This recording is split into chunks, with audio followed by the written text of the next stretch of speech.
Christy Fermin naaawa kay MC matapos ang pamamahiya ni Vice Ganda.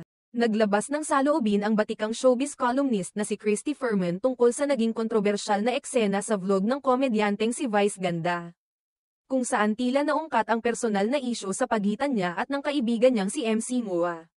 Ayon kay Christy, labis siyang naapektuhan sa kanyang napanood, lalo na sa naging reaksyon ni MC sa harap ng kamera.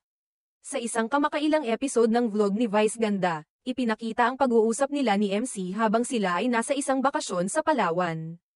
Sa nasabing eksena, kinumpronta ni Vice si MC ukol sa umano'y hindi nito pakikisama habang sila ay nasa grupo.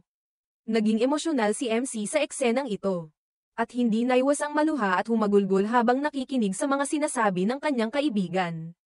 Dahil dito, sa episode ng radio program na Christy Fair Minute, nitong Lunes ika-26 ng Mayo, hindi napigilan ni Christy Fermin na ibahagi ang kanyang pagkadismaya at pangamba para kay MC Moa.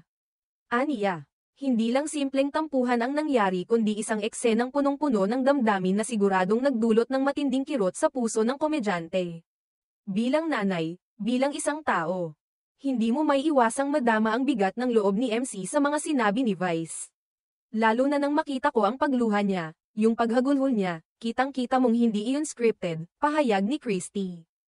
Dagdag pa niya, ramdam niyang ginusto ni MC na huwag na lamang kontrahin ang mga sinabi ni Vice kahit pa maaaring mayroon din itong nais na iparating. Para kay Christy, malaking konsiderasyon ang katotohanang si Vice Ganda ang isa sa mga pangunahing personalidad sa It's Showtime, kung saan bahagi rin si MC. Alam ni MC kung saan siya nakatayo.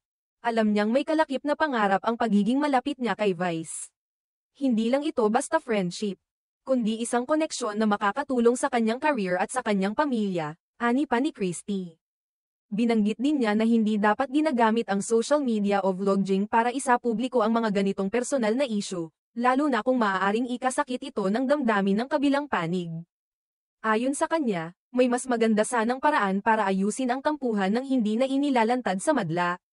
Hindi na sana inabot pa sa ganoong antas. Pwede namang kausapin si MC off-cam. May mga bagay na hindi na dapat gawing content, dagdag pa ni Christy, na kilala sa kanyang pagiging prangka sa mga opinyon. Nagpahayag din siya ng pagkabahala sa mga pwedeng kahinatnan nito sa emosyonal na kalagayan ni MC. Ayon kay Christy, may mga pagkakataong ang mga ganitong klase ng pagkakaharap ay hindi agad nalilimutan, lalo na kung nangyari ito sa harap ng maraming tao, sa social media pa mismo.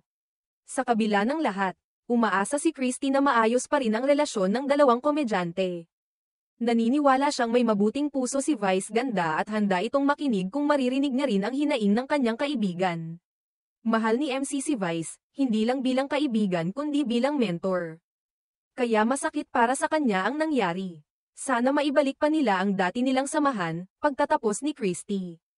Marami rin sa mga taga-subaybay ng programa ni Christy ang nagbigay ng kanilang saloobin sa isyong ito. May mga sumang-ayon sa sinabi ng kolumnista at umapela rin na sana ay maging mas maingat ang mga artista sa paglalabas ng personal na alitan online. Lalo na kung may epekto ito sa emosyon ng taong sangkot.